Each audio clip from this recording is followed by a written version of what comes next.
That's right, ladies and gentlemen. It is time for another episode of Psycho's Platters, always powered by coffee each and every time, but not sponsored by Waffle House. This is funny. Hi, whoever you are, because I know there's 3 to 4 people that watch this show, and I thank you for watching the show, that have all these little accounts, and I'm never going to be able to keep score. But thank you for being here. Anyway, whoever you are, along with the other 5 people that are here too. Yesterday, I would have gone off and done a show, but I was so wiped. I was so burned out yesterday. And in a way, today, I'm kind of wiped too. But whoever's going to be official timekeeper on this, I would say 90 minutes. Okay, I don't want to go any more than 90 minutes today. I got to get up early. I got to get up early and run errands in the morning. Richard, how you doing? I hope everything's very well. I'm about 90%. It's the congestion is still the issue, but it's slowly going away. This is one of those things, I guess they said that it takes 2 to 3 weeks to get it out of your system. So I have been doing what I call the alphabet vitamins. I was doing that before I get sick. I take lots of vitamins and supplements and stuff like that. And of course, having orange and elderberry stuff, I'll take that any time, of the year. Anyways, gang, I know, sorry for making it unexpected, but the fact of the matter is normally I try to do these things on Wednesdays. I just don't know what my Wednesday's looking like, to be honest with you, for the back end of the day. So I thought at least I'd do a short one here. And if it turns out I get to do one tomorrow too, that's fine too. That just means double the psycho, double the fun. We will explain, of course, a little bit. Yes, elderberry wine. Didn't Elton John have a song called Elderberry Wine? I'm told, speaking of Elton, that, I guess, what was it, a few weeks ago, they said he's legally blind. I'm like, well, that's the end of that, I guess. He had a career. I mean, let's face it, he started in 1965. Yeah, that's almost 60 years. Can you believe that? 60 years in the music scene. Anyways, we'll explain in a little while. Jesus songs, Madonna and a Beatles exclusive. That's right, you heard me. Because it's true. I do have a Beatles exclusive that, to my knowledge, no one else has brought up. Yeah, see, Beatle fans will want to stick around for a little while. That is a fact. So yeah, see, there you go.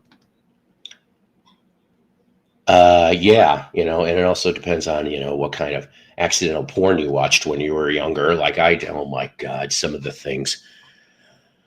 Oh my God. There's not enough bleach.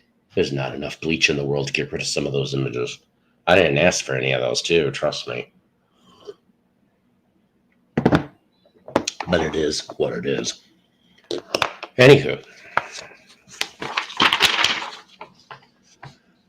We keep getting better and better. This show keeps getting better and better. All right.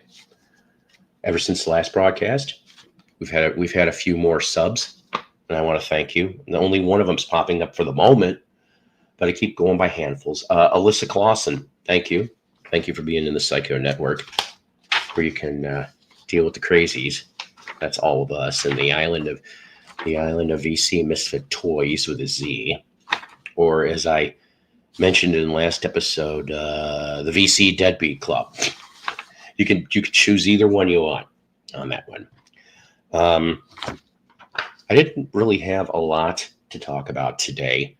I really didn't. Only because, like I said, this most of the time it's slapdash. Last episode I had more prepared. I will say this though. This episode is in tribute to 2 people. I saw Madonna in the cover. You better not bash her. Or what? What are you gonna do? You remember the schoolyard? You and whose army? Anyways, we dedicate the video to Sam Moore, the other half of Sam and Dave. Soul Man. Stax legends of one of the better duos. Sam Moore and Dave Prater. Sam Moore unfortunately died this week, along with Colin Carter. Now, if that name doesn't sound familiar to you, that's quite okay.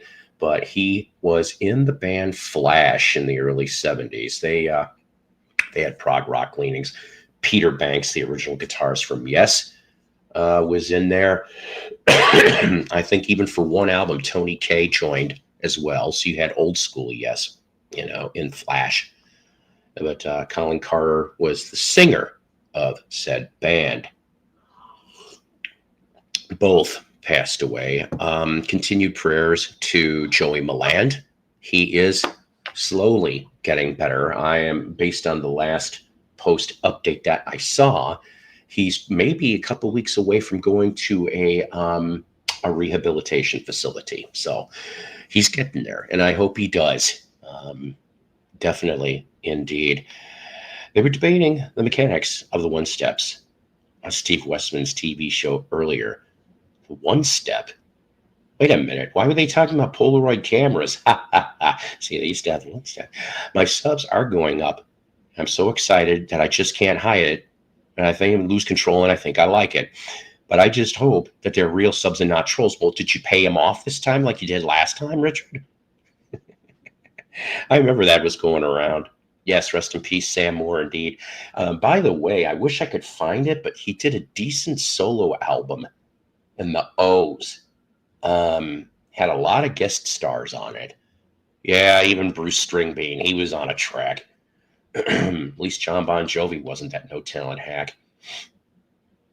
Sorry to hear about the Cher perfume. Ugh, Cher perfume. What has it got? Bits of Cher sweat? Yipes. Something big brewing up with WWE TNA, Paul. You know what? I'm not going to lie to you.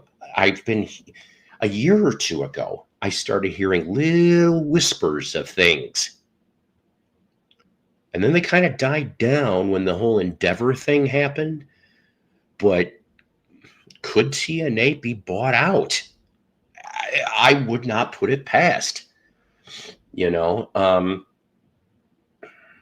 I heard that, and I'm sorry, I haven't watched AEW in a few weeks. I know Copeland's back, but they're calling him Cope. I'm like, why? Why did you have to do that? Whatever. So the point of the matter is that I'm beginning to wonder how long AEW's days are numbered. I don't want to say maybe they're gone by 26, but I have a bad feeling. You know what? Thank you, Brandon. And I'm going to tell you, you're watching while you're at work. Okay. Well, you're whistling while you're at work. See, that could also help too. I don't know, throwing a dart at the manager's picture of the dartboard. Doesn't matter. Have some coffee. Make sure you got some of that. I still have some, it's leftover coffee from this morning. But thank you, though, for watching some of the Jukebox from Hell videos that we have done previously. Madonna's Immaculate Collection is a great compilation album. Love the song Live to Tell. Thank you. I know that I bust her balls. Okay, Madonna. I have in the past. But I will say this. I, too, bought like the first 3 albums. Yeah, I want to say the first 3 albums of Madonna. Okay. I remember it was either like New Year's Eve 89 or something like that. Fox had an exclusive, and they showed, because it was after midnight, they could show the racier video of Justify My Love, which was a co-write between Madonna and Lenny Kravitz, of all things, which I thought I heard a rumor that they were together for a little while too. And after I saw that video, I'm like, what the fuck is she into now? And I kind of just jumped off the Madonna train. Hi, Paul. You should read the new Cher book for us. Yeah, I did not know Cher had a new book. See, that goes to show you how much I follow her, because I don't. But let's face it, she just happened to be in the right place at the right time back in music, okay? 63, 64, I think. She was a background singer on some of the girl group records for Phil Spector. Yeah, all kinds of fun. Listening to it on Spotify. There you go. Is it good? Hey, Paul, we're going to want to have the show. Is Dusty got a stream planned? You're welcome to join in. You know what? Yeah, maybe I just might briefly. NXT is mentioning TNA's Genesis. Really? Uh-huh. Yeah. Yeah. See, this is what I'm beginning to wonder. I bet you we're going to get them. I bet you either we're going to buy them or there's going to be some weird partnership. Um, I don't know how they would, like another farm system like NXT's got. They could just if they end up doing that game, let's face it. So you'd have what for the biggies? You'd have WWE on top, AEW, NWA still going, but barely. I mean, I still kind of think it's kind of cool. Billy Corgan took it years ago, but how strange. I actually watched some of that last Sam Hain 2 pay per view. Some of it was okay, wasn't great. Oh, and by the way, I'm not sure how true this is, but there has been leaked information on Royal Rumble.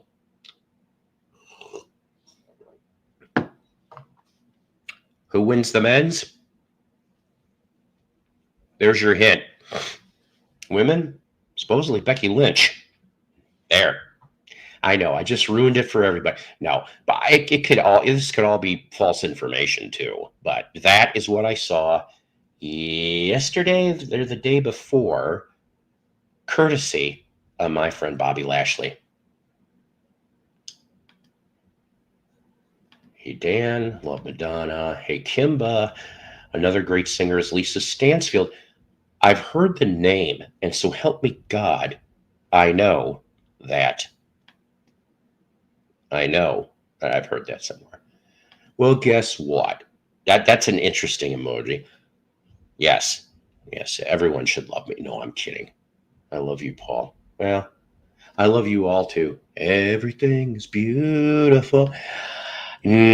Sometimes some people say that, but then they find out otherwise. Like I'm some kind of cancer. I'm never out to hurt anybody in life. I never have. I like channel jumping. I do too, believe it or not. My kid got Netflix. So now if I want to see Raw, I can see it on Mondays. But you know what? I didn't feel like watching Monday. I just didn't. So at least WWE puts the highlights less than 24 hours, and I'm good with that. Paul, I know you won't, but I think you should. I just told you, Richard, I'm probably going to end up getting that album. But if you think I'm going to pay full price, you got another thing coming. I will find it in a Goodwill, and then I'll review it, you see. Because why should I buy an album at full price that I may not care for? Why do you think, for example, that I got the Eagles' Long Road Out of Eden for $1? And that was the holiday edition, by the way. So that was the 20 tracks and the Christmas tunes that were added. Okay, yeah, I could see that because I know that. Who was it? Wasn't WWE partnering with New Pro Japan or something like that? That's how AJ Styles was over there. But I heard he hurt himself, so he might be done.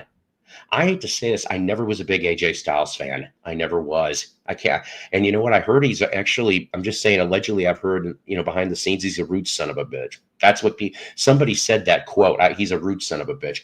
The NWA is next to nothing these days. That's right. That's right. And I think they're only on Power. They have Power, which is what's the CW app, unless they finally maybe put them to CW due to the Father James Mitchell snort some snowflakes and had some hose. Yeah, that was shown on a pay-per-view if you remember any of that. Seagull finishing move, bad for you. I was doing genealogy earlier. Well, you know who likes to play the genealogy is RG. You could probably go off and either that or go. Don't they have like a master data? I almost said something else.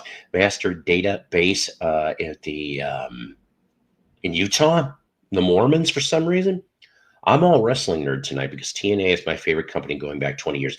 I've been watching the clips going back to 20 years, and some of it was really, really good back then. Even in the days of Dixie Carter, I loved looking at the old wrestlers. But I'm not going to lie. Hulk Hogan and Eric Bischoff started doing the WCW shit again. And I'm going, oh boy. I did like Joker Sting. I thought that was a good angle. Chaos and Creation at Flaming Pie should be at Goodwill. Well, joke's on you. I bought both of those at Goodwill back when they were $1. Maybe he could jump there. I don't know. I want to appreciate the 27 people that are here right now. Thank you for all being here and taking time to spend with this idiot here. And like I said, we're just going along. I'm trying to think, was there anything else I wanted to tell you guys about really in music news? If you're a big Coheed and Cambria fan, I heard that they are going to go out on a tour with Taking Back Sunday, if you're into that kind of stuff. My friend Scott in Capron up there in Illinois, he's seen Coheed and Cambria. So there. We're only about 6 weeks away. Yeah, can you imagine 6 weeks away from the 4-state record show in Carthage, Missouri? That's right. Barring weather permitting and anything else, Mighty Psycho will be making an appearance at the 4-state record show in Carthage, Missouri. It's part of Route 66, It's kind of fun. If I ever had to move to Missouri, I think that's the town I want to go to and live there. It'd be Carthage. Just north of Joplin. Yeah, I did. Yes, well, I paid $1, I said, Richard. I'll give you, don't listen to it. I'll listen to any damn thing I want. Listen, I've done almost 50 episodes of Jukebox from Hell, okay? And out of 50 episodes, I only trashed like 3 or 4 albums completely. I try to find some positive merit, but it's sometimes hard. That's what she said. You had a chance to hear Locked In by Wishbone. No, actually, and I'm not going to lie, I don't have that LP.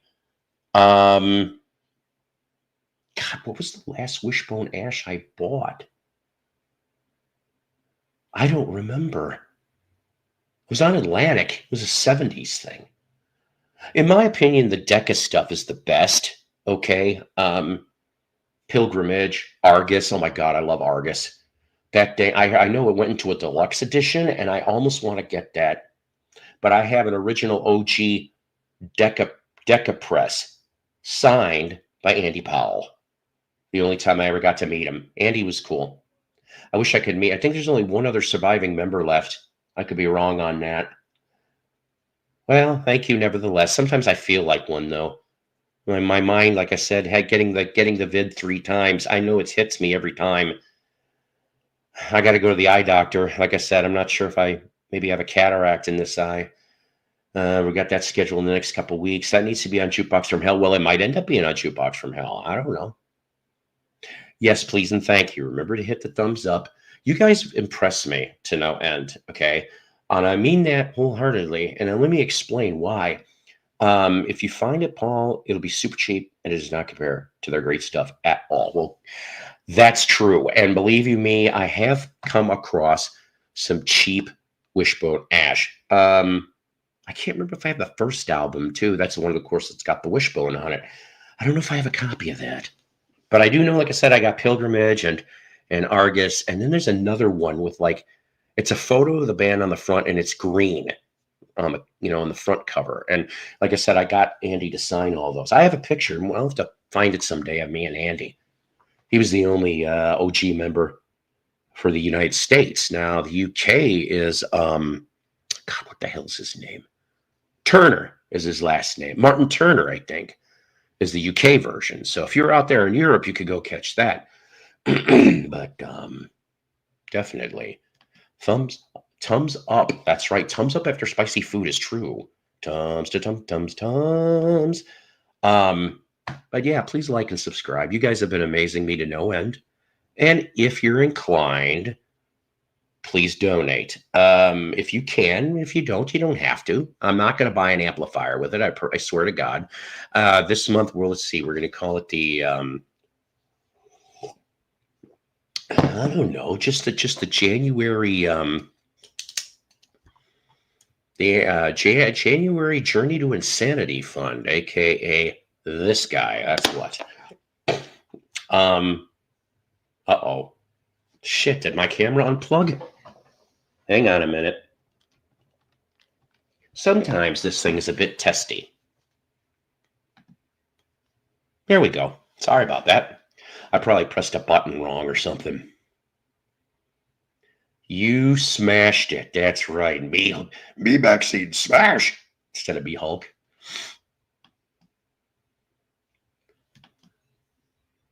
For 2 seconds, that almost looks like Roseanne Barr, believe it or not. I have one album by them, but I can't remember what it's called. Yeah, like I said, that early to mid 70s stuff is really good for Wishbone. You know, you're right. The last time, didn't they all like the original lineup? They have something that's called well, they used to have. They probably don't have it anymore. Some town in Pennsylvania used to do some prog fest thing where Wishbone Ash, all the originals, would get together for that show. They'd only go once a year. For some reason, they would be able to do it. And that was in the 2000s. I heard that. So I don't know. Maybe it's just like, I don't know. There's just so many things. There's, that's the thing, dysfunctions in the bands and stuff like that. I mean, the one that keeps getting me, I'm too nosy for my own good. Okay, is that I'd like to know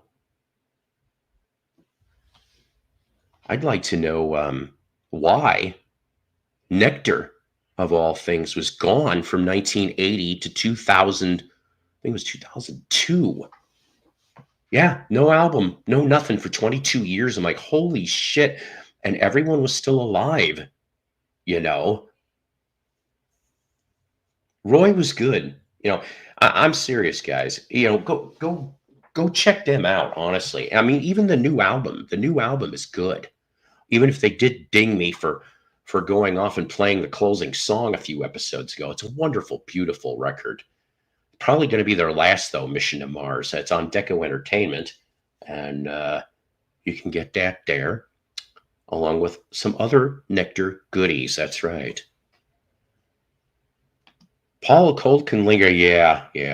But at least, I mean, most of the time I'm not hacking, coughing, nothing. It's mostly clear, but it's just in the lungs. It's really driving me nuts. That's all. I think the internet made old bands suddenly relevant again. You might be right on that too, Dan, because, well, for some of them, it gave them extra leases on life. It really, really did. And for some of those bands, there's nothing wrong with that. There really, really isn't. If you're going to go off and have something to contribute, or hell, if as long I keep saying this, as long as there's one or two original members minimum, fine. Go out there. You want to make your money? Hit the bars, hit the state fairs, hit the small theaters. The people are enjoying you. If you're putting out a decent product, a decent one, people will come back. Okay. I know, unfortunately, as we all know, us vinyl collectors, music collectors, for me, all right, probably 50 years. 50 years this year, I've been buying music. Maybe even more, but I can tell you 50 years for sure. And obviously, the music industry has changed over the last 20. All right. Things aren't like they used to be in the 60s and the 70s and the 80s. The 90s is when things start going, and yeah. Todd Zuckerman spoke about a new Styx. Oh, I hope so. Wait a minute, all of them in a day? Holy shit, he's got to be some drummer. Either that or, I mean, don't get me wrong. I like Todd Zuckerman. I kicked myself in the ass for not getting to meet him at Gazzardo Music in Rockford. He was doing a drum workshop and a meet and greet afterwards. And I got to admit, I really didn't have anything at the time. Hey, Sean, how you doing? I didn't have anything at the time to get signed, but I guess I could have at least taken a picture with him, right? Now, for you old school Styx fans, Sukerman's been around since about what, late '95? Because when um, Styx, or should I say the A&M Records, did a Styx Volume 1 and 2, okay, that's how you get the new recording of Lady, because that obviously their RCA isn't going to let them have it. That's how Todd Sucherman gets the job, because unfortunately John Palazzo, OG drummer, had the liver cancer and things were just going south. He thought at first that he would at least be able to do those 2 new tracks, and he couldn't even do it. So that's how Sucherman got in the band. So he's been in 30 years. Yeah, he's a damn good drummer. I'll admit that. And I don't know. This might be polarizing to some people that are Styx fans, okay? But I liked the last 2 records, Crash of the Crown and The Mission. To me, at times, it almost went back to 70s prog Styx. And I kind of like that, okay? I've said this before. I'll say it again. Even if you're not into Styx, go seek out those first, excuse me, the first, okay, seek out all the Wooden Nickel stuff, okay? Wooden Nickel was a Chicago label run by RCA. And Bill Trout, who helped to run Dunwich. So he was in the business for a long time. And those RCA records, I did, oh God, you know what? I'm going to play you guys something silly. I am. I know I'll have to clean this up. Oh my God, you don't even want to know what I did. I had to clean up 13 claims. Can you believe that nonsense?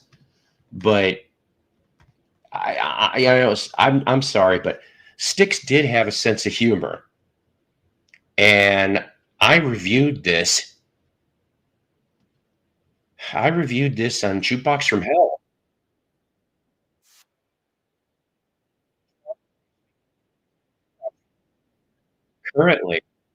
Currently, the Crosby, Stills, Nash last episode, almost 350 views. You guys amaze me to no end. The last episode was 450 plus views. Yes. I don't know if I've got that, but I've heard about it. Simon Phillips was a damn good drummer. The first time Simon Phillips landed in my universe of hearing him was Judas Priest. Judas Priest, is that thing real? All right. So I present you, oh boy, the classic from the album The Serpent is Rising. Remember, ladies and gentlemen, this is a public service announcement too. Don't sit down. That's right.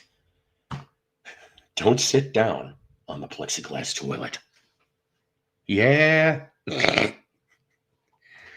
Oh boy. You just never know what the fuck you're going to hear on this thing, are you?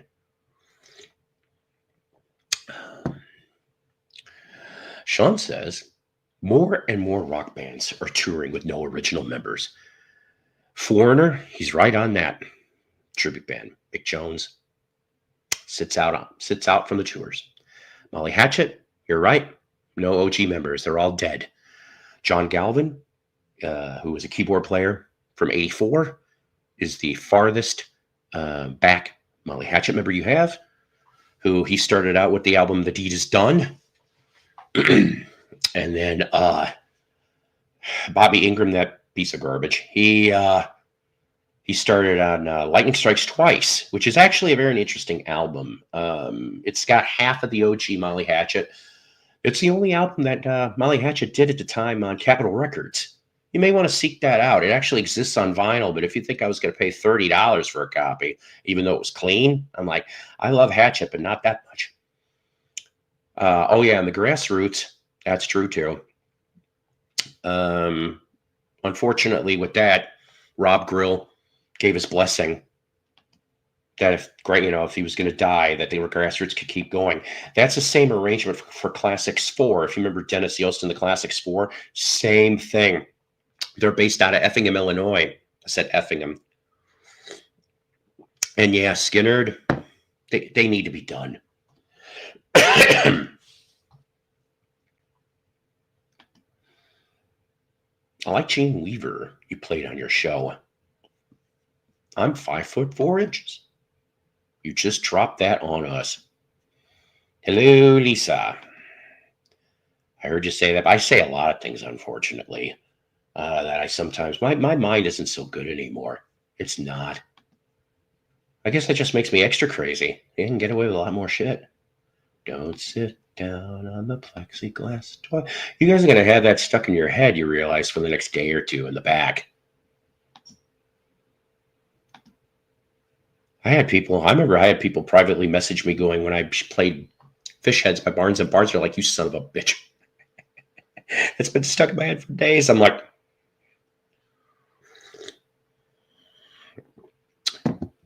I also like Fabina. Fabina? You got me on that. You played.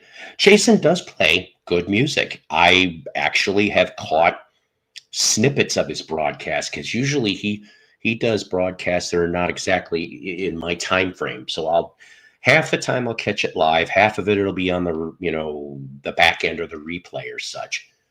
So I do like some of his music choices. I'm not going to lie. Some good stuff there. Good stuff.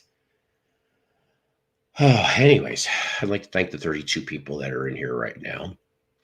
But so let's see.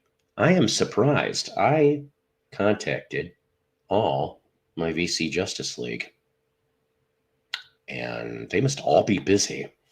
Either that, or is there another show going on I don't know about?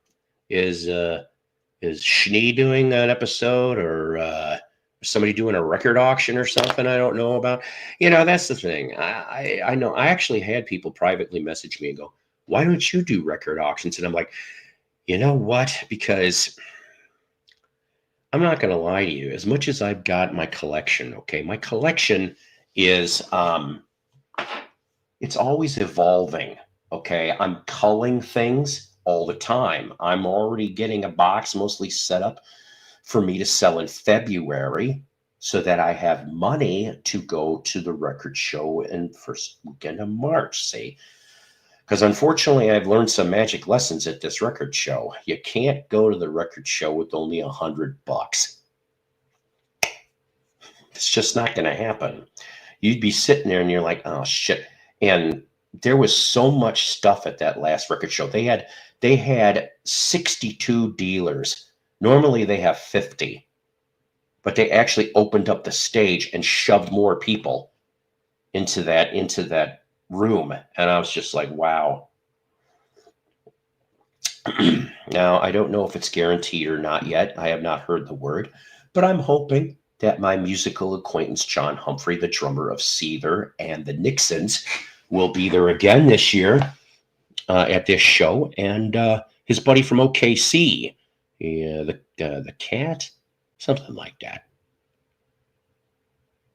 So hopefully so.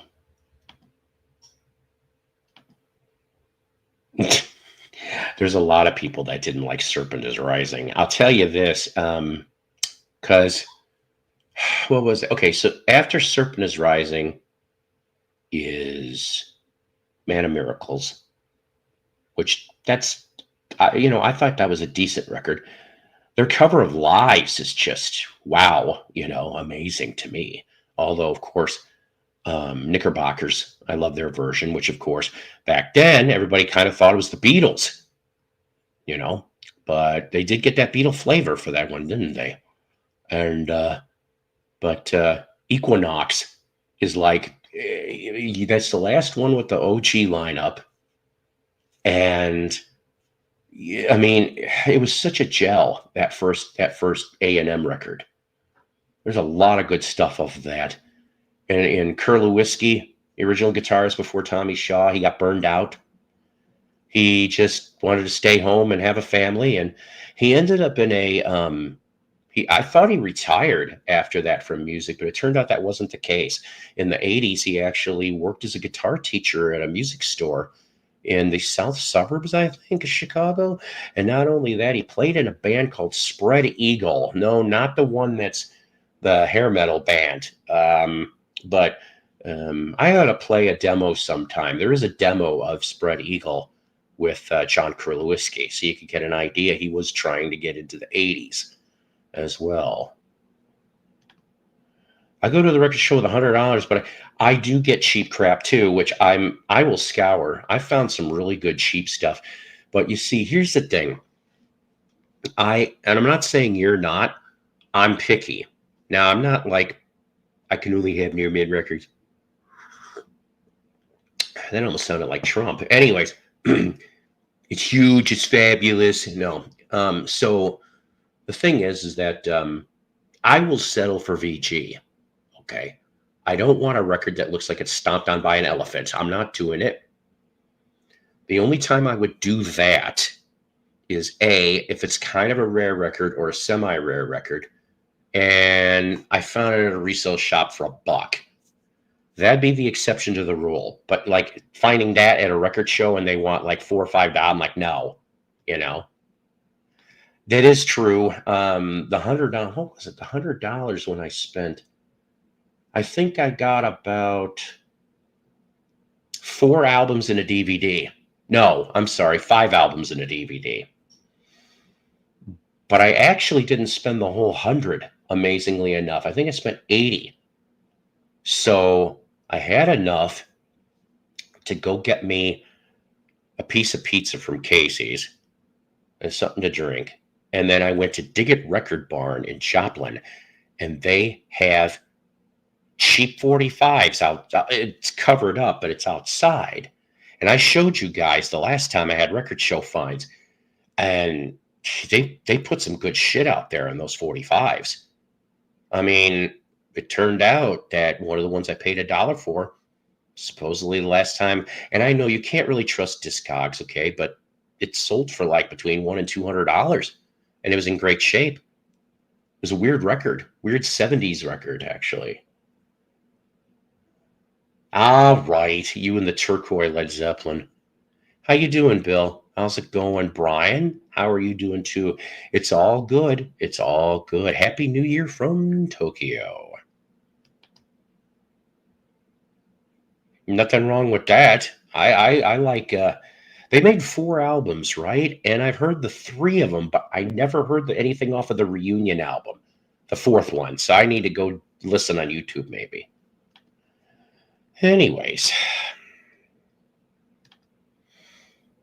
Chevy,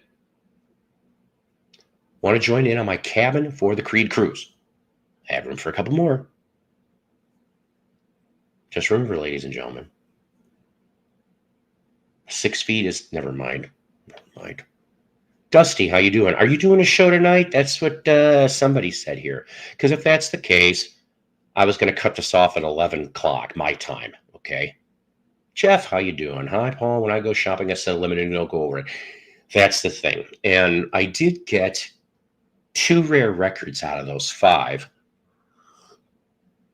In my Monkeys collection, my solo Monkeys collection, I ended up with that UK original press 1977 Mickey Dolenz, Davy Jones, The Point, when they went and did it on in English theater, and they recorded the whole album. Not that easy to find. And I didn't even have to pay full price from the dealer. I was able to cut him, I got him to drop $10 off of it. No, they're great condition. I got a guy whose booth I go to. There's certain booths I go to around here too. I wish he would knock 20% off the total. This guy has had 0 sales. 0. And I'm sitting here, I'm like, dude, you got regular customers. Can you at least maybe once or twice a year throw us a bone? Yeah, see, that's it. Yeah, the official, unofficial timekeeper, this guy here. But they're usually blind buys. Very nice that you discovered Cold Blood with Lindia Pence and The Illusion. to really, really good stuff. And the thing is, those Illusion records I found dirt cheap. The Cold Blood, sort of dirt cheap.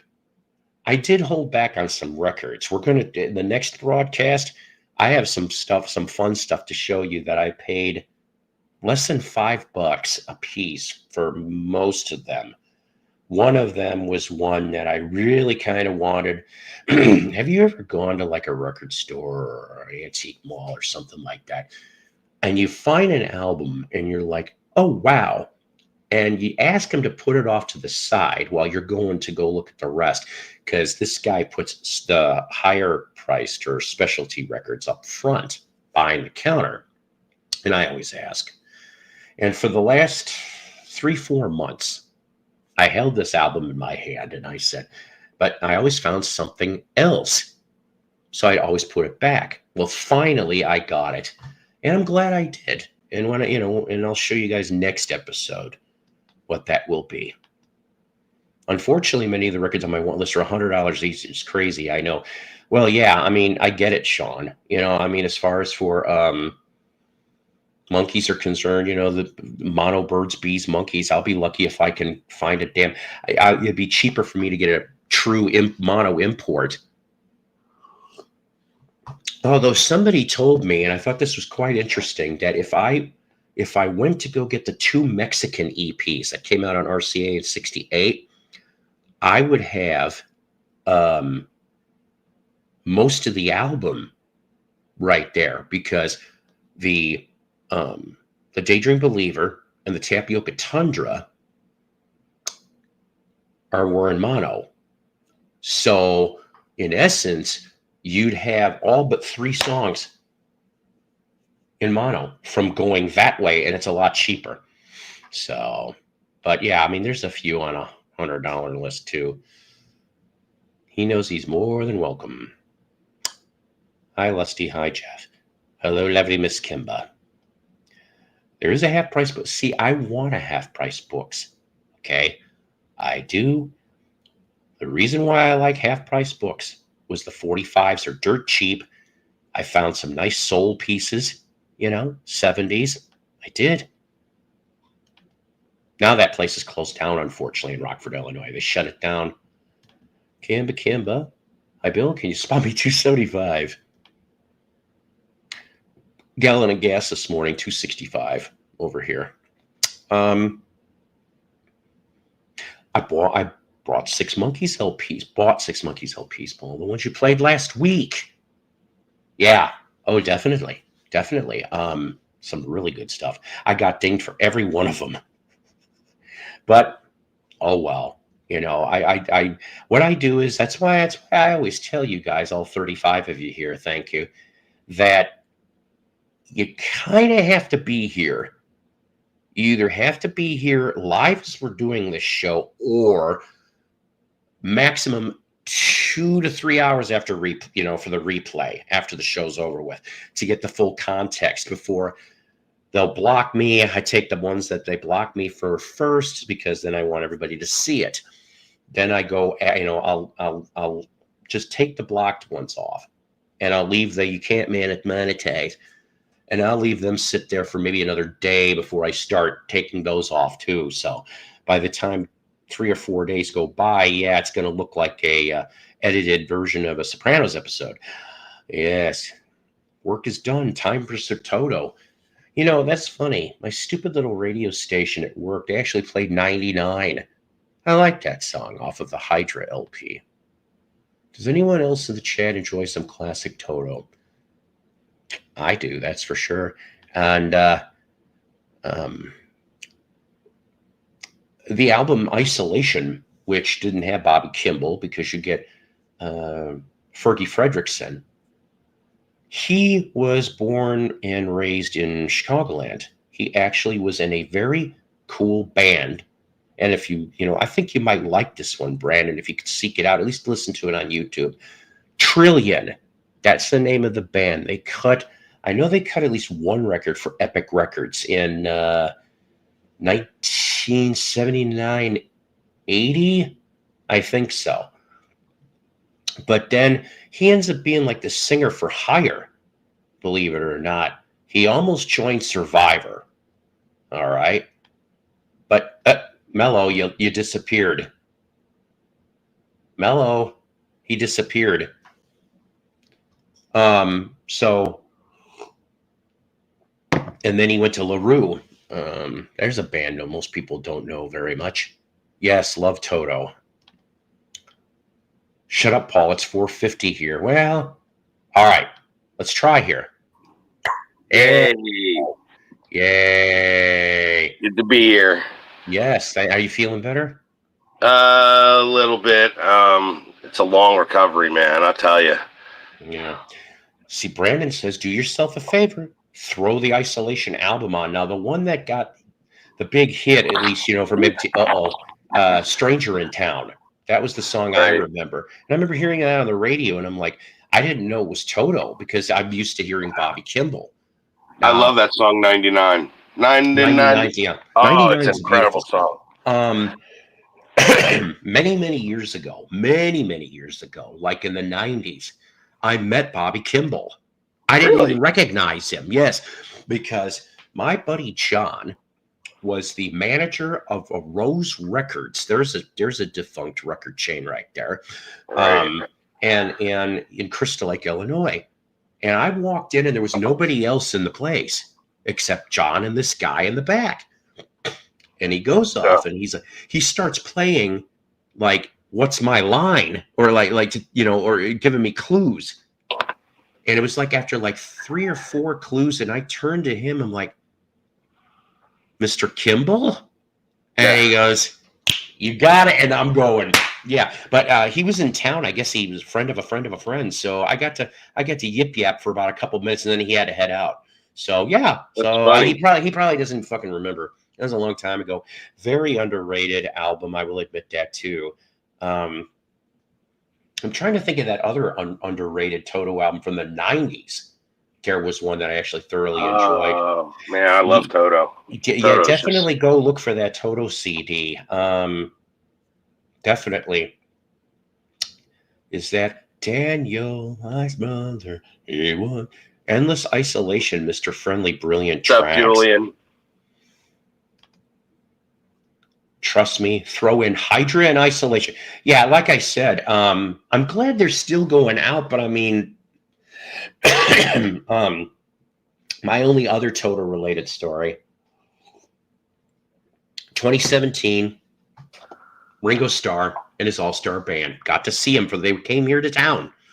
And I'm telling you right now, Lukather and Greg Raleigh, both of them were next to each other on the side. They were on fire. Man. They were the MVPs of the whole night. But those guys are on fire all the time. Steve Lukather is one of literally the greatest studio guitar players of all time. One of them. I will have to dig out my guitar picks. I have one. I managed to grab. That's a bucket list guy of like somebody. If I could meet somebody in the industry, Steve Lukather is up there in the top 10. Mm-hmm. Him, Todd Rundgren, a few guys. Jeff Lynne. I would love to meet Jeff Lynne.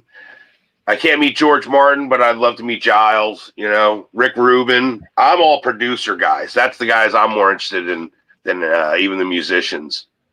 I don't know why people would bag on Toto or Steely Dan. I love their stuff. I have no idea why. They are phenomenal bands. Like, in my opinion, and some people are going to go, "You're fucking crazy, psycho." But in my opinion, like their zenith of their powers, the upper top, was Asia in '77. Okay. Hey. They did not do a shitty record, and what was oh my god, I love the Royal Scam. The Royal Scam is a phenomenal record, man. That's after Asia. Well, since I always have to play cleanup. Oh man, I love. What's really funny? I got away with playing Dallas, that one episode, but I know I'm not going to get away with this one. But this is still probably in my top 3 favorite songs from them, and anytime that it ever comes, I will sing along. And I know I can't sing very well, but let's play this. You want to take a guess on what the heck it what one of my favorite Steely Dan tracks could be? It's an early one. I have too many, man. I can go by album almost. You know what I mean? Like Can't Buy a Thrill. I love Dirty Work. Dirty Work is, and I love. How funny that you brought that up. Really, I nailed it. I do that. So I play Dirty Work. I love that song. Yes, and I love Turn That Heartbeat Over Again is another one. I just absolutely love that song. Happy Jimmy Buffett birthday. I'm going, okay, yeah, all right, I get this. My favorite song from Jimmy Buffett is the song they did in Urban Cowboy, Hello, Texas. Like I said, I think you're going to like it, Brandon, seriously. I wish he was supposed to be on the next one for Trillion. I think that's it. He only made one album, and then they got somebody else. And that's when he jumped to LaRue, if I remember right. I could be wrong on that. This is one of my favorites. Let's hear it. I said, did you ever hear that one from Urban Cowboy, Hello, Texas? Oh, yeah. Great song, man. It's a rocker, too. It's not even really like it's... Now, what's going to be this I was very, very surprised to see this side of Jimmy Buffett. I had no idea that he even did new wave music. Almost like Devo-y style. Did you realize that? No, and I'll tell you what, this is when I tell you what to pull up, the song I Don't Know, Spicoli's theme. Oh, is this in the soundtrack from Fast Times at Ridgemont High? He does a new wave song, and I never knew it was Jimmy Buffett. And when you hear the song, you're going to be like, oh my God, I know this song. And it's Jimmy Buffett. I was like, wow. Shows the versatility of the guy, because again, he did an Urban Cowboy, a very country song, The Hell of Texas. Doesn't sound nothing like yacht rock. Sounds like Charlie Daniels almost, or like any other country song. Here, it sounds like it could be almost Devo or the Tubes, or like, it's very, it was shocked. I couldn't believe it. And it's funny, when I tried to find him doing it live, he changes it more yacht rocky. He doesn't do it new wave style. Same rhythm over and over again. It's like a simple, like, except for the chorus, that do. It's the same thing over and over again. It's incredible. Nice. Let me get another refill on this coffee, and then we will explain the title of today's show, or at least some of it right now. The Jesus Songs, Madonna, and a Beatles exclusive. Wow. I wonder what that is. Huh. I don't know if I could sing. Honestly.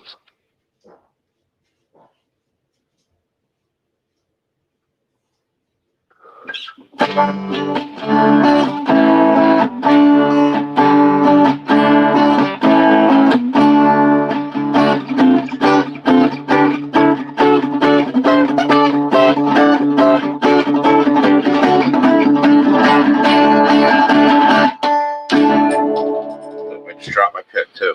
Great. I wonder how many times that happens to Steve Vai or Ingve or somewhere they just drop their pick. We're all human.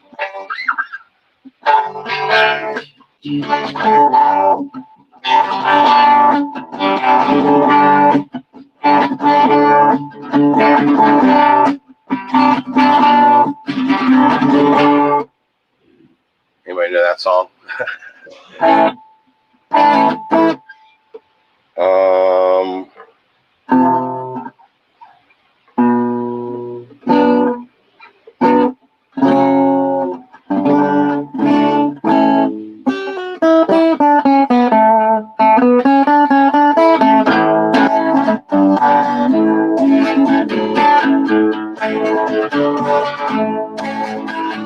She said, I know what it's like to be dead. I know what it is to be sad.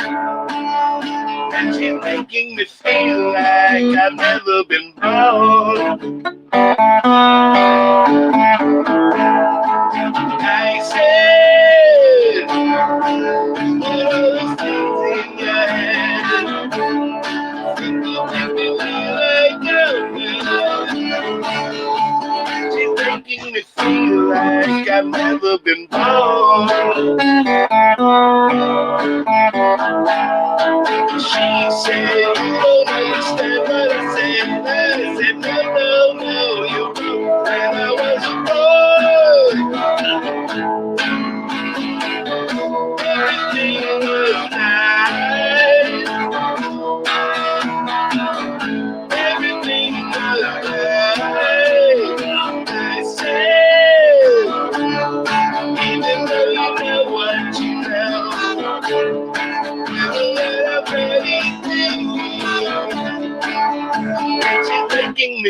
like I've never been born.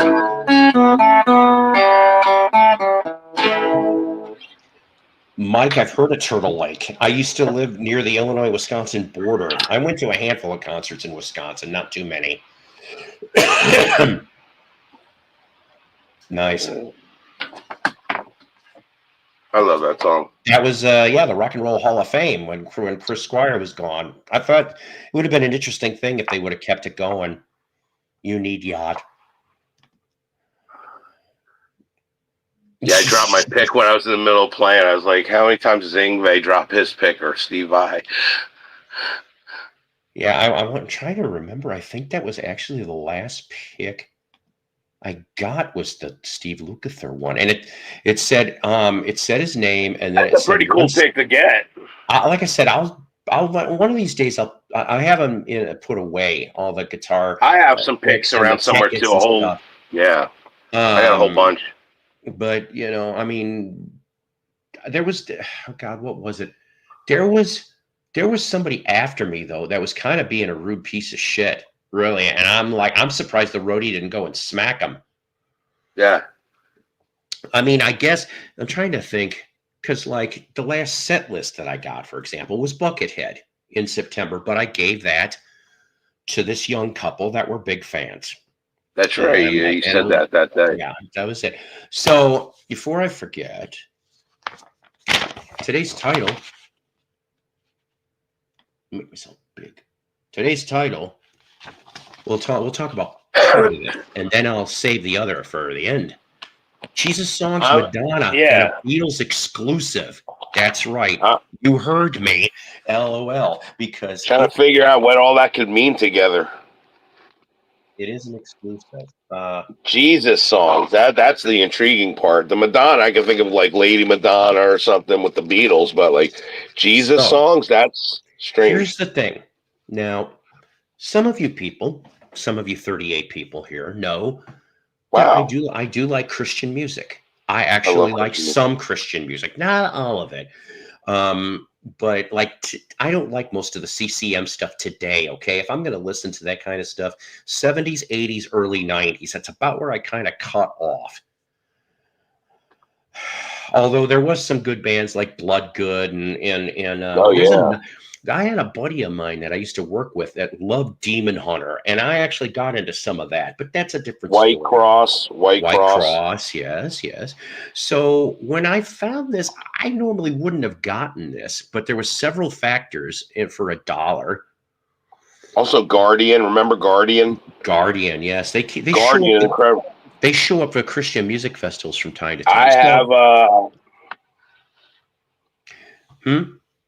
I was saying I have a it's Guardian doing an album cover from album track by track of Stryper's Yellow and Black Attack. So it's very bizarre to have Guardian doing Stryper's Yellow and Black Attack from beginning to end, and they released that as a tribute, like an anniversary, whatever, to Stryper. It was amazing, actually. So this here, most of the time I pass up on the goofy Christian albums, okay? Like the ones that they will change the covers on Facebook and make them funny, I'm not like for example, my buddy Doug Fields, host of Vinyl Grotto, he digs the gospel quartets. I have nothing wrong with that. In fact, there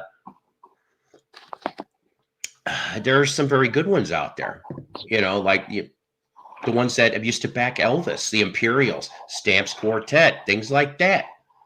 Then, of course, you got, what the hell's that one? The Blackwoods? They lasted forever. Ooh, careful. Okay. So, Waffle House Cup, I have one. I love it.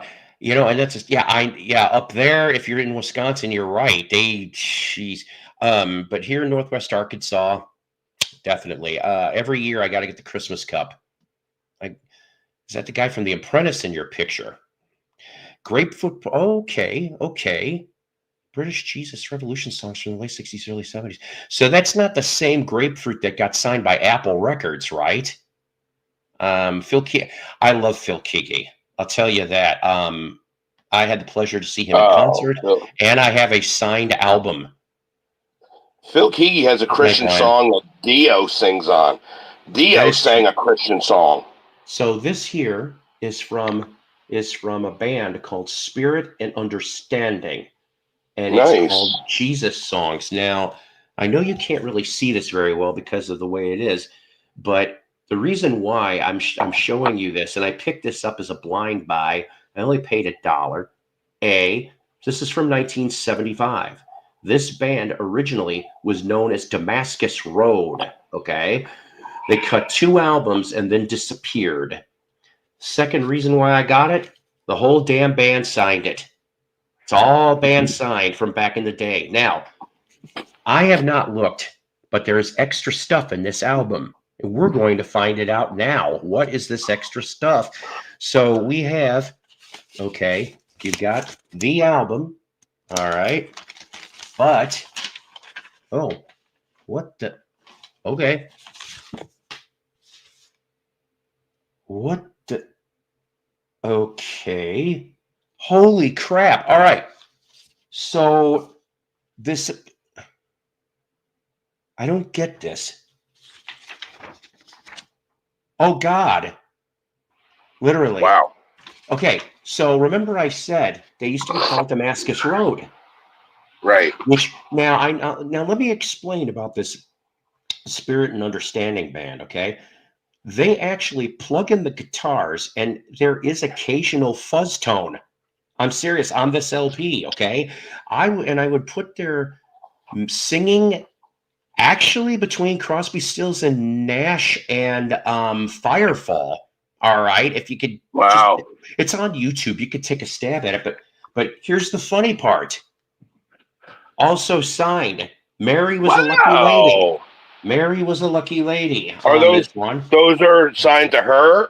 Yes, and then there is a hard cardboard of the same thing. Nice.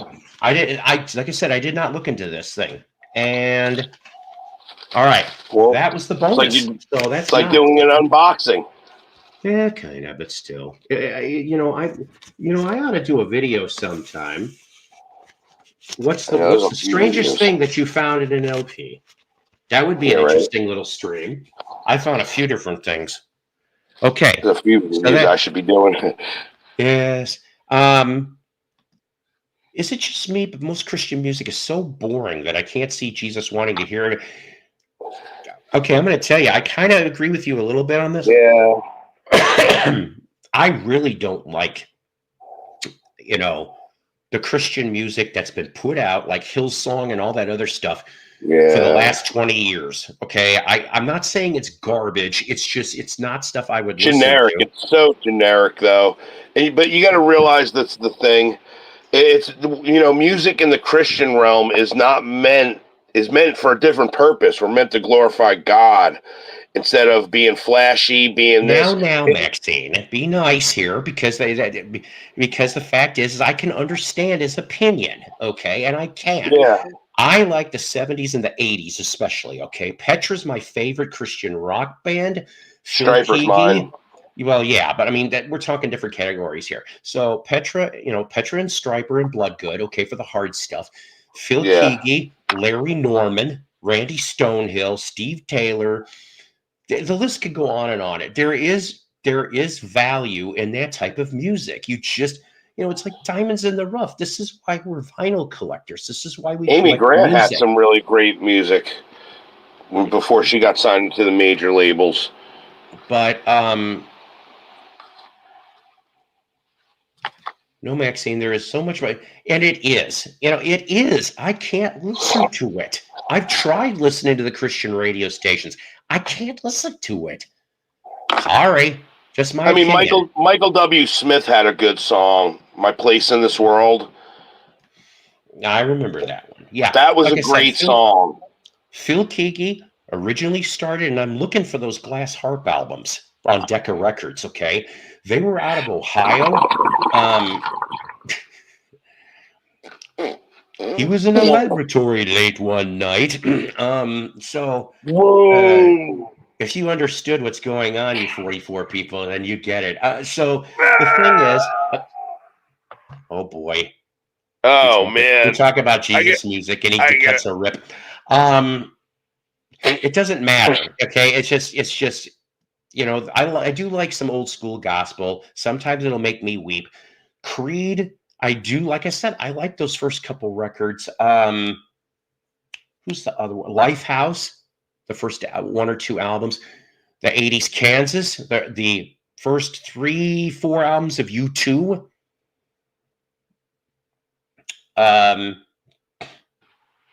People used to think U2 was a Christian band when they came out in the name of love.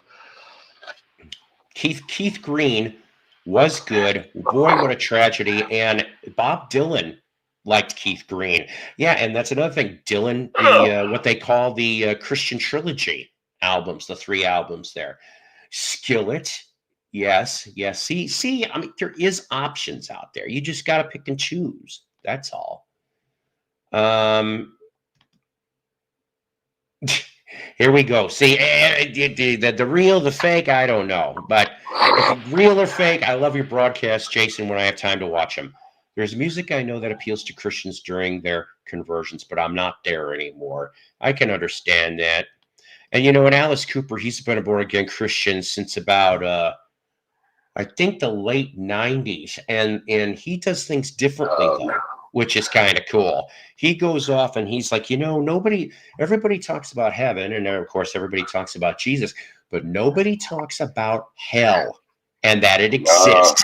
That's my angle. And I said, good for you, Alice. Honestly, good for you. I'm going to play you a goofy little 80s tune. Nice. From the and I know Petra won't get. Yes, I did. So this is a silly one, but lyrics. You think that people would have had enough of silly love songs? So from the 1986 album, Beat the System, we're going on a witch hunt. Right. Then you get Beverly Hillbillies, voices.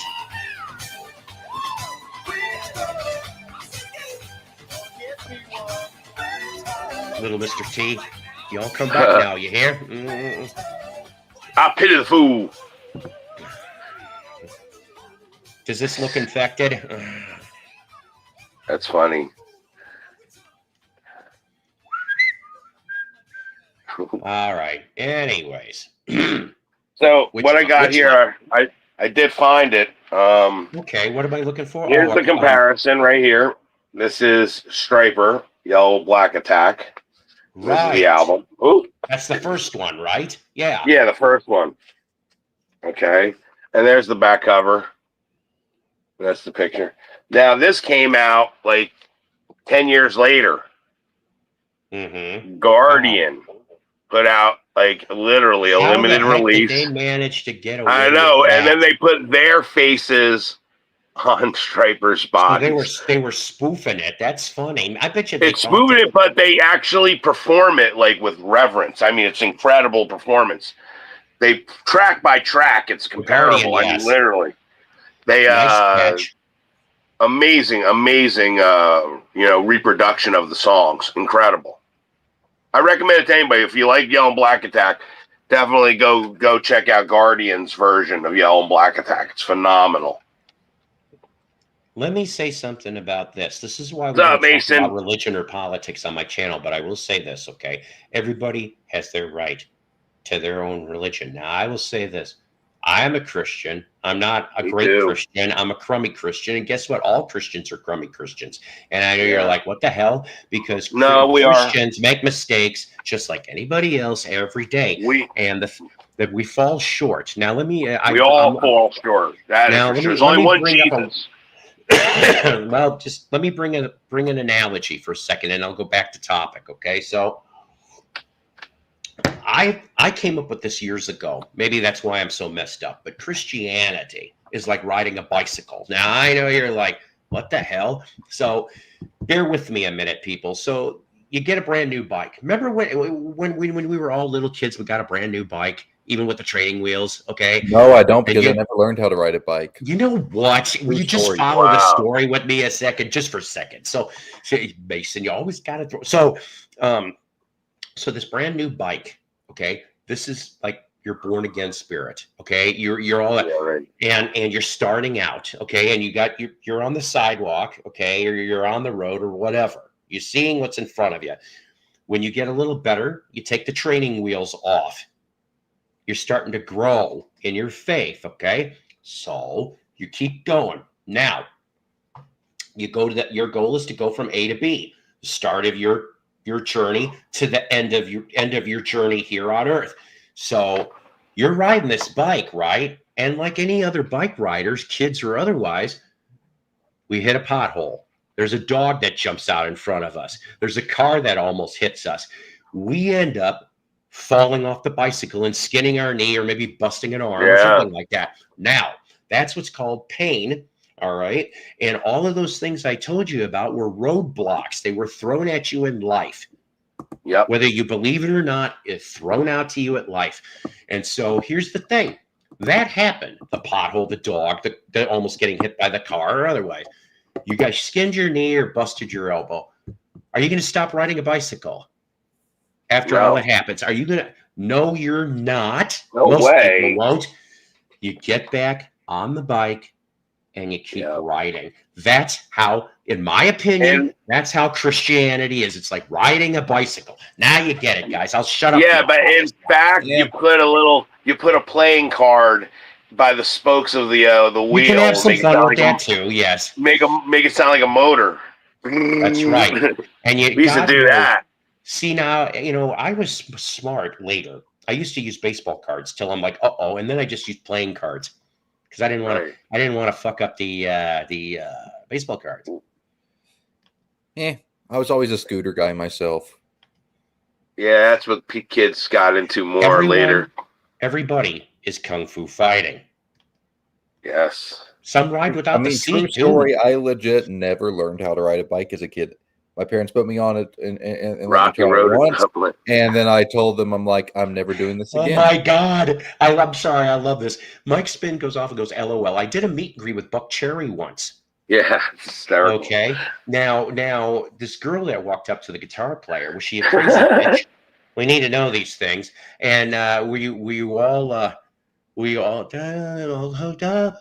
I love the cocaine. I love the cocaine. So it said you dated my sister on last year's tour. He said, how is she? She's in rehab. Oops. She's all lit up again. What's your opinion? Like I said, everyone's entitled to their opinions and beliefs. I am not a Bible thumper. Okay, I'm not, because you're not going to get people that way.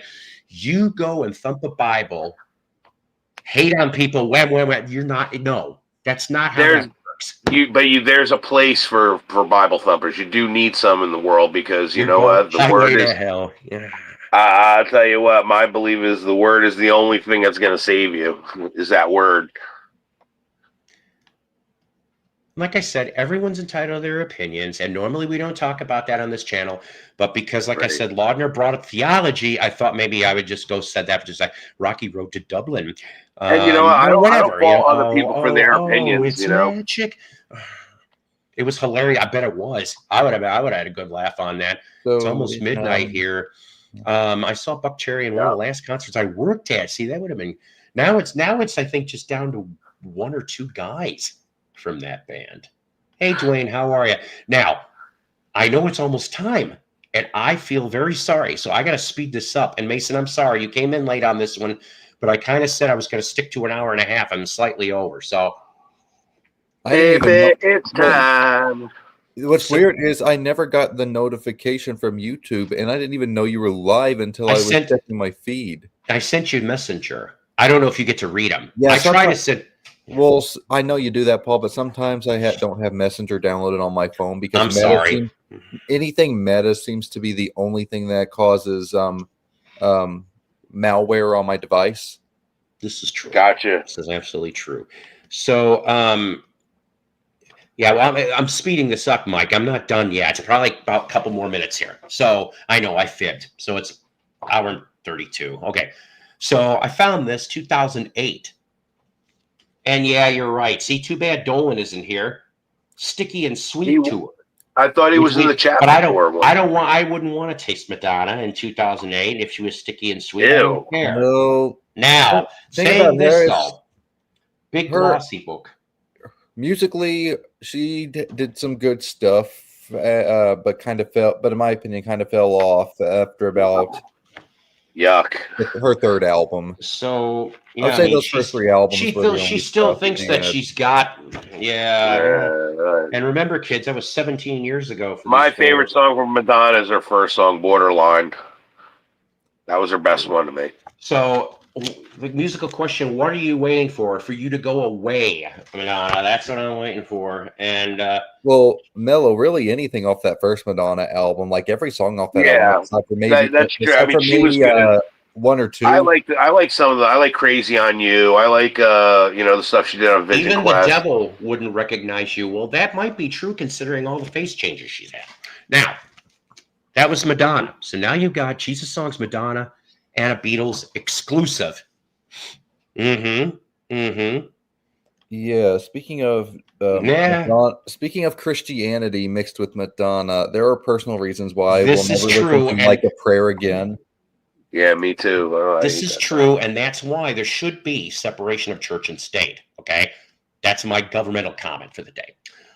She's been around though. Boy, she's had more turns than a doorknob. The sons of Greg Allman and Dickie Betts are joined. Yes, and I heard it's a damn good band too. I got to check it out. La Isla Bonita. That's a good one. Like I said, that's all right. That's okay. I like Madonna up to about True Blue. She's no Debbie Harry. Yeah, right. That's it. Up until True Blue. That's really about where the blind stuff happened. Beatle exclusive. So here's my Beatles exclusive. Now, people will blab here in the VC about, I got this, I got that. And sometimes I think the attitude, and I could be wrong on this, is that they're kind of on their high horse saying, well, I got this, full of longing, riven by jealousy. Like the band, their relationship was always in motion, never in equilibrium for long. John and Paul traces its twists and turns and reveals how these these shifts, I don't have my glasses right now, manifested themselves in the music. The two of them shared a primitive language rooted in their stories, comedy, and songs they both loved as teenagers and later in the lyrics of Beatles songs. In this book, acclaimed writer Ian Leslie uses the songs they wrote to trace the shared journey of those two compelling men before, during, and after the Beatles. Drawing on recently released footage and recordings, Leslie offers an intimate and insightful new look at two of the greatest icons in music history and rich insights into the nature of creativity, collaboration, and human intimacy. Wow. I would think that if anything, what you're doing, all you're doing here is doing a good promotion. Yeah. Anyway, so here's what I'm helping on. I was given, of course, they gave me a nice little bookmark for those. This was just, wait. Let me ask you. So you got this because you just stumbled on the publishing company? Yes. Like you don't have no connection to this? Like no connection. No connection. Wow, that's amazing that they'll just send out a free book like that. You know, like that's incredible. I know. I was surprised. So here is what I'm going to tell you. That's right. If you want to get to heaven, raise a little hell. The song God, which was this. Yoko and me, in reality, John had it right. All right. So thank you for requesting John and Paul by Lee and Leslie. Rate and review, which I'm going to do on Goodreads, BNN.com, and social media. Now, the company is called Celadon Books. That's Celadon Books. Now, you want to end up being a reader for the company? Yes, you want to sign up to receive early copies of our books from the genres of your choice? Yeah, I hear about things. There's a lot of companies that are doing this kind of stuff now.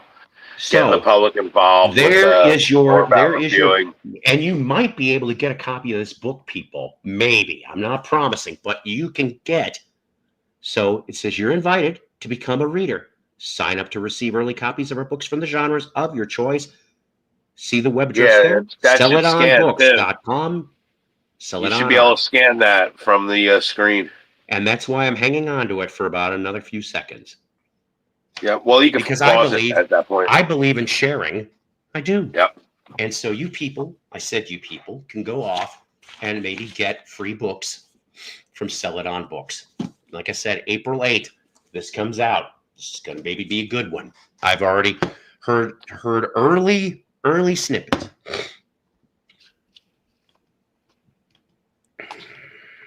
I want to show something real fast. Okay. I'm going to be putting these up on eBay. So it's pretty cool. These are original programs, WWE. Oh, nice. This one's from 2008. You know, it's got all the pictures and stuff from then. Sweet. Then I have there's a SmackDown and Raw. Lay at the SmackDown. Yes. So this side, and it's funny, it's got Chris Benoit on there. And yes. Eddie Guerrero. Rest in peace, it's got, again, all the different, people on the roster at that time. Yeah. Then I got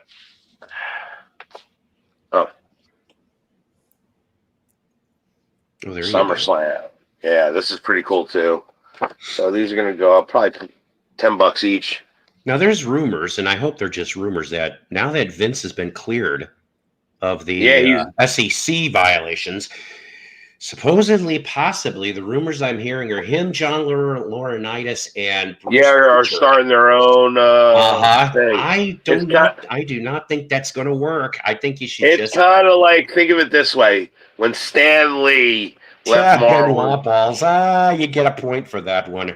Stan Lee started Stan Lee Entertainment, did Stripperella and stuff, and none of it really went that. Like competing with Marvel, and that's Stan Lee. So it's going to be kind of like the thing. Look at the XFL. Oh, yeah, right. Let's look at this. And he thought that was going to work. And you know what? The second run was actually looking pretty good until I can't remember what catastrophe happened that stopped that season cold. Remember all these different logos and different. Mm-hmm. The only one that I remember, he hates me. That was one of the players. He had it on his jersey. It said, "He hates me." Yeah, that's right. And then not only that, but I'm going to be putting I have these up already. $200. I have this up. It's a WrestleMania box set, like the anthology. Oh, nice. Plus the 23rd, 24th, and 25th, 50th, 50 superstars of all time. That's very sealed. Nice. So if you're a big wrestling fan, 16mm The Rise Kingdom and Fall, ECW, and a Hall of Fame introduction from 2005, 2004. So these are on there. $200 for all of them. That's like 35 discs. Woo. Sorry.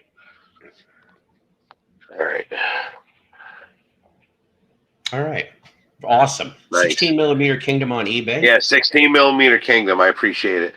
Buy my Schmidt. Buy my Schmidt. and like I said, you want to end up getting yourself some free books.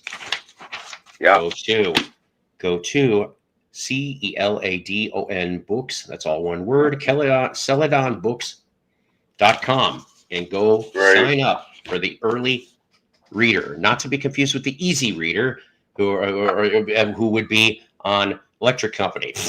Easy reader, that's my name. And Mason, do you have anything you'd like to say before the departure of this show?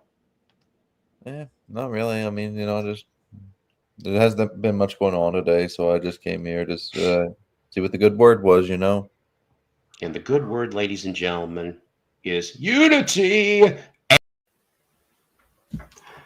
Psycho's Platters is a Love Peace production.